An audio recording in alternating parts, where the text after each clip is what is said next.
All right, there's the gate for heat number 2. Ricky's old number is ready to go, number 70. That's right. Ken Roxon's going to be rocking that for you tonight. Hey, I got my first Supercross win here with that number. See what happens. Speaking of a big number in racing, how about number 24? Jeff Gordon tweeting in, watching from down there. Oh yeah, nothing better than the night before the Daytona 500. Love it, Jeff. He's going to be starting 16th awesome. tomorrow, and I can tell you that is Jeff Gordon for sure. He is a huge Supercross fan, and usually when we see each other, that's what we talk about, is what's going on in Supercross, and he's a big, big fan of this. 1997. Who's on number 70 there? Don't laugh at me, guys. I mean, you can see how slow I'm going. I thought you couldn't ride a motorcycle faster than that. I love that finish line. That's embarrassing. Look at that.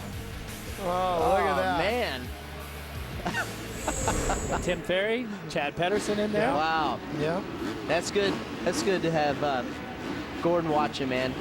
All right. That guy knows what he's doing. Oh, you know it. So Ken Roxon, he knows what he's doing. He had the fastest qualifying time with a 52.1. Now, Barsha was a 52 flat, but in that first heat race, Wharton, a 51.3, by far the fastest lap. So Wharton showing a lot of speed, even though he gave up the win. Now, when I talked to Ken Roxon earlier today, he has got a ton of confidence, not only into tonight, but into the season. Really feels like his deal is right where he wants it to be, and he's ready to step up and challenge for this championship. I'm going to tell you what, I was really impressed with how I seen him ride last weekend in Dallas. He just looked very focused. All right, let's see what they do when they drop the gate here.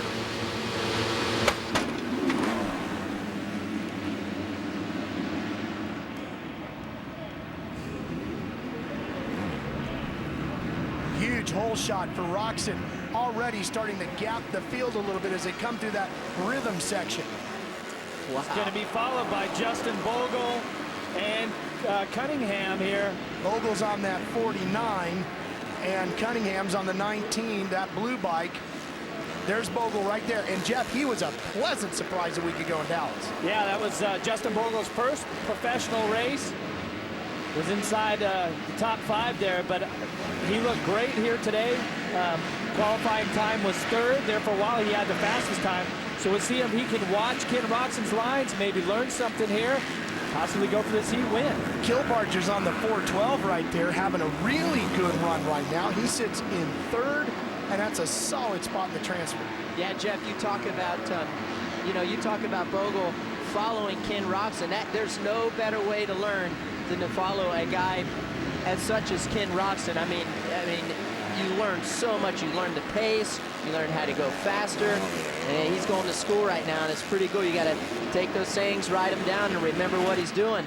We watched Blake Wharton in the last heat. That yellow bike right there, the 126, is Hunter Hewitt, his good buddy, his lifelong friend. They grew up together, and his teammate. And he's running also in the transfer position inside the top 9 and 6th. And how about Shane Sewell? He's running 5th right now. Great start for him. And look at the riders just stacked up behind him. There is a pretty good line here. That's Sewell on the 68 coming at you right there, that orange machine right there, the KTM rider. Just amazed at how technical and hard this track is. You can see these guys on these lights bike, when they're jumping the rhythms, they're really stretching to get over those triples out of the corners. And, as they triple through the rhythm. Oh, Hewitt getting inside Sewell, fighting for 5th. And he took a risk right there, and it paid off because Hewitt went to the far inside through the first turn. You really want to go way outside and carry a lot of momentum up over that first Dragon's back, but he made it work, and he completed the section with very little momentum coming in. Oh, guess who had problems? Roxon, our leader. He went down, but he got back up, and I don't think anybody got around him. Oh, yeah, he dropped back to 2nd as Bogle got around him. How about this? Now, we've had 2 heat races. It seemed like nobody wants to lead this thing. Yeah. We'll take another look at it. This is the rhythm section, and Ricky was talking about having to stretch it out. This is the jump where Malcolm went down right there. Now watch what he does. He comes in there, and he gets the front wheel a little high. Yeah, he lost his balance is what you can see right there, and that's what That's how he fell down, but he got up really quick. That was a quick remount for sure. And then Bogle went around the outside. Yeah, he was able to keep the engine running right there. And you notice he didn't rush, he didn't panic. And that just shows me that he's confident with what he's going on. He feels good about everything. But I tell you, you're looking at the leader here, Justin Bogle. Oh, he overjumps the triple a little bit in that rhythm section. But, I mean, he looks great. His fast lap time is a 52.6. Roxon, who was our fastest qualifier earlier today, is a 52.5. So Bogle all of a sudden has totally stepped it up. Ricky, how tricky is it to keep an engine running when you go down like that? Yeah, you can see right there, he probably never got his hand off the clutch lever, so he had the clutch lever in, his hand on the gas at the same time, and never stalled the bike, which is good. I look for big things out of Cunningham tonight. He's always had the speed. A little bad luck last weekend, and he definitely could be a race win contender for sure. That Star Valley Yamaha rider Cunningham sitting in third. Here comes Hewitt. Good. He's holding on to fourth now. Whoa, look at the buck you get right there. You jump, and then there's 3 whoops left after you jump up to that dragon's back, and it must have changed. Remember, it had that big rut in it in practice. Now it's got that big kicker, the second one down from the top.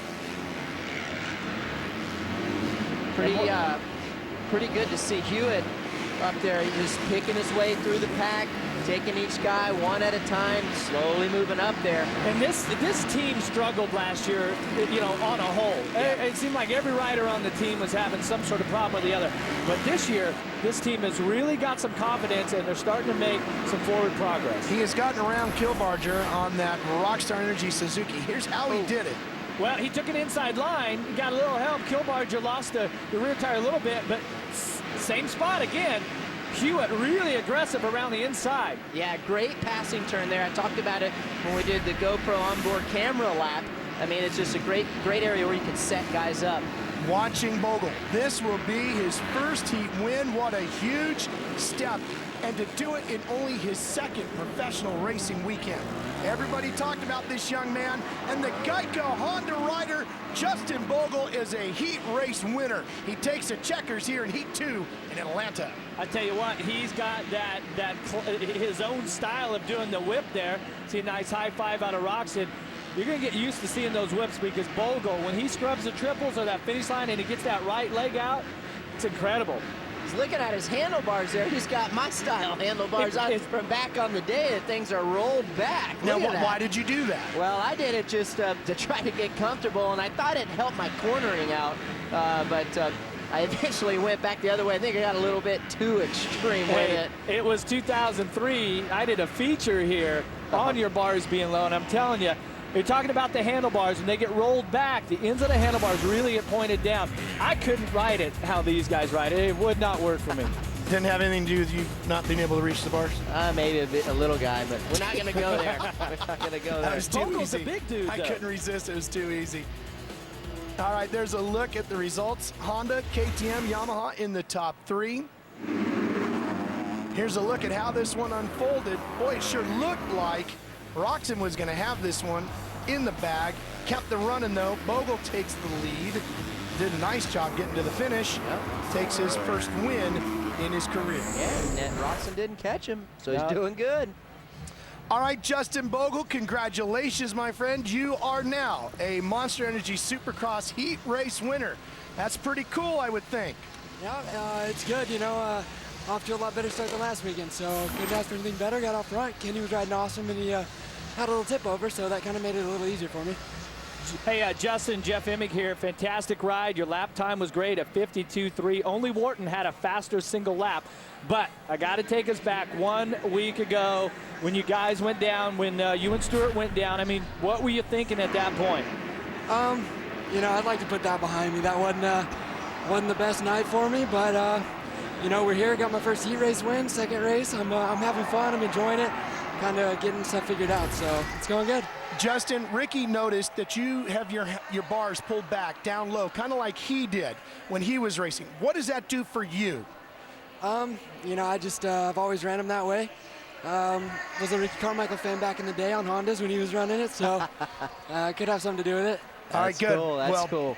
Good ride, man. You look really good tonight. You know, I got my first win here in 97, man. The way you're looking tonight could be your night, bud. I hope so, man. Thank you. Good luck.